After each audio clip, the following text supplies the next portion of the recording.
questions.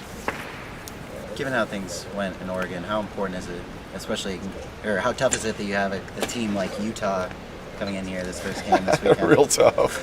They're the deepest team in our league, and might be one of the biggest teams in our league. They can put 2, maybe 3 7-footers that they can rotate. So they're big and they're deep and talented and very confident. So it's not easy coming home. It's very similar to what we had coming home for Stanford, but even a team that's had more success than Stanford. So hopefully we're just better. Having the experience of without Tony, hopefully we can get him back to some level in these 2 home games. We don't know yet. He's still day to day. He's going to do more today. So we're looking forward to see how he does today and how he progresses throughout the week. But obviously need him. I thought he was coming off his 3 best games of his career, and then going to Oregon. We thought that's where we could exploit Oregon and Oregon State a little bit, was inside. And we tried doing that, but that's not fair to Tom. In his first couple starts, he got a lot out of what he's doing, but he'll get to that point. Tony's in his 3rd year, so he's a little bit more familiar with how to do that, and so that makes it tough because you got to find more ways of scoring, and this team's had its challenges of finding ways of scoring, and then we run into an Oregon team that just made absolutely everything, so that didn't help either. How do you get their minds right facing a team that beat you guys by 32 points last time? Yeah, well, we actually talked to them about, we're not guaranteed to be able to play Kentucky again. We got the guarantee of playing Utah again, so you've got an opportunity now playing a home game. That doesn't mean that equates to a win, but there is a difference of playing here and playing in Salt Lake City. And we've got to do a good job of making sure the guys have a great mindset. We had a great practice yesterday. Their mindset has been very good. We're still trying to get guys healthy on a team that's not real deep.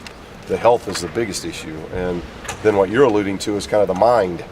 So we're dealing with physical health and we're dealing with the mental side of it as well. So there's a lot going on. But as we've told our guys, that adversity is how we become the team and people that we want to become and how we handle it. And they have fought. They're doing everything we're asking to them effort-wise, but you know what? We got to ask for more. We got to ask more as coaches of what we do and how we prepare, and we've got to ask more from the team. And we're going to need that this weekend because these are 2 really good teams coming in here.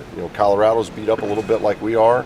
They're probably getting back healthy, but Utah's been healthy for most of the year and top 15 team. So that's a daunting task. We're going to have to play well.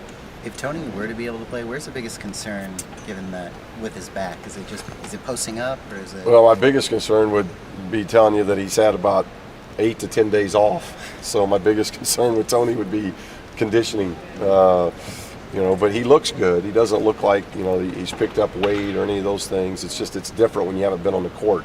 So that would be my biggest concern. But I haven't spoke to the doctors today, but I think he's getting much more comfortable in a lot of the areas that they've been concerned about, and he's shown progression.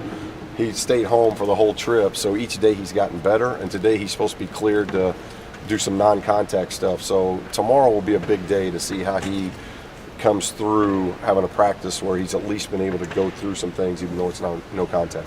If Tony's a little limited moving forward, do you want to start designing things inside a bit more for Kavan? Well, we will. Kavan's a unique individual in that he does his best when he's playing off of everybody.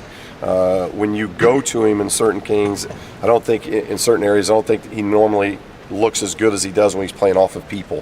When people can create for him and he gets to slide and do the things that he likes to do, whether it be offensive rebound, whether it gets a short corner, we will post him, though. There's no question that we've got to post him and we've got to get him the ball a little bit more at the pinch post area. And I think you'll see him bring it up. I do think you'll start seeing him as a way for us to give Bryce a little bit of, if a little bit of a blow is even capable for him this year, we got to get him off the ball some so that he can use his ability of cutting without the balls because he's so good at that. So that'll give our offense a little bit different look too, and I think you could see Kavan bringing the ball up some.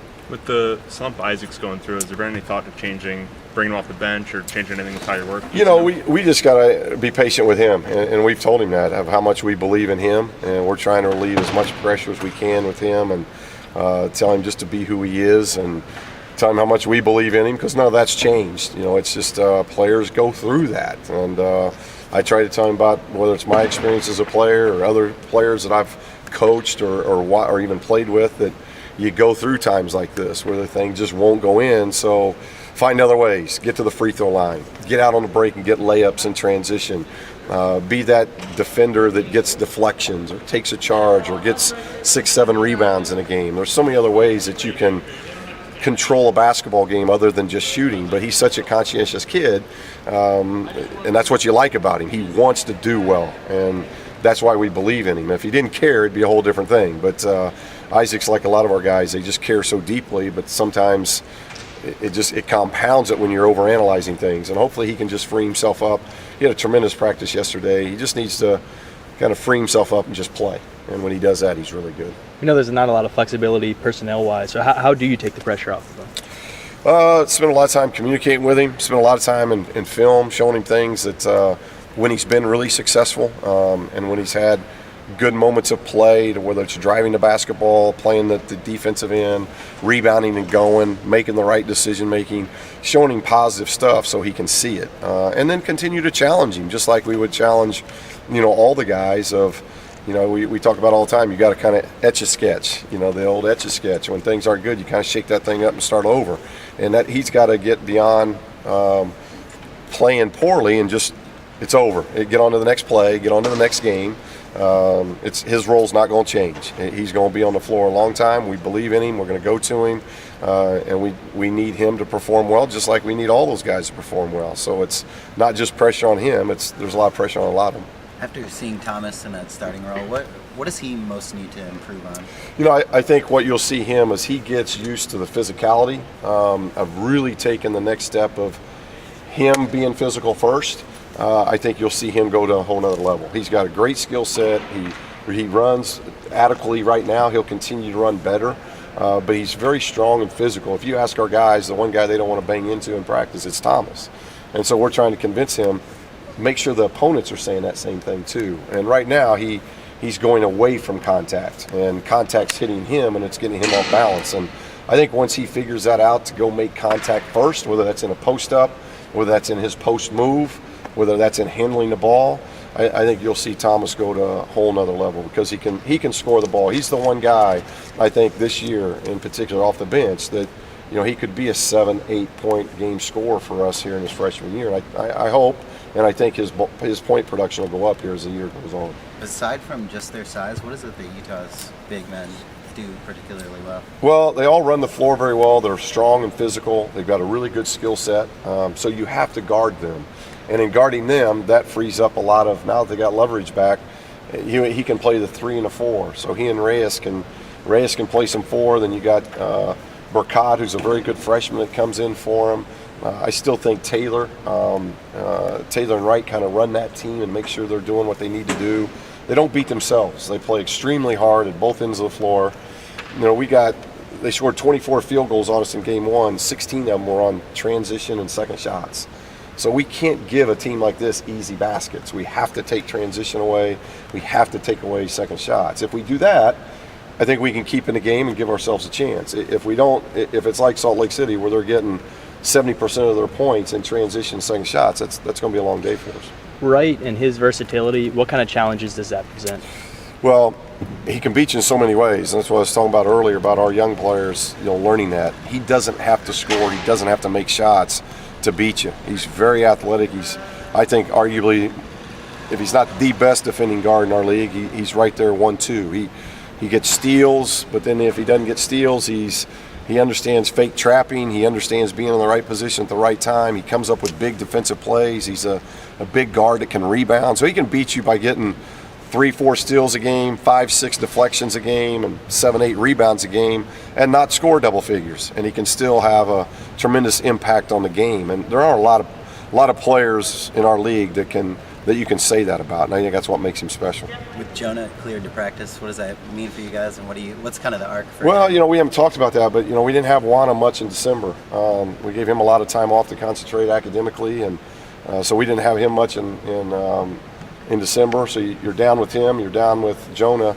Now you've got both Juana and Jonah practicing. So if we can get the regulars now back healthy, yesterday was about as full boat as we've been in 3 months, and that helped us because we were able to be very competitive in practice. If you're not real competitive in practice, it's hard to keep getting better. And yesterday we saw that, and hopefully today we're going to be, healthy enough that we'll be able to do that as well. I'm not sure, but Norman's a little sick, so don't know if he'll go today. So we just got to get everybody back healthy so that now that we got Jonah, that makes a big difference because he's a big guard, or he can play our stretch four and really do a lot of things helping both bigs and guards.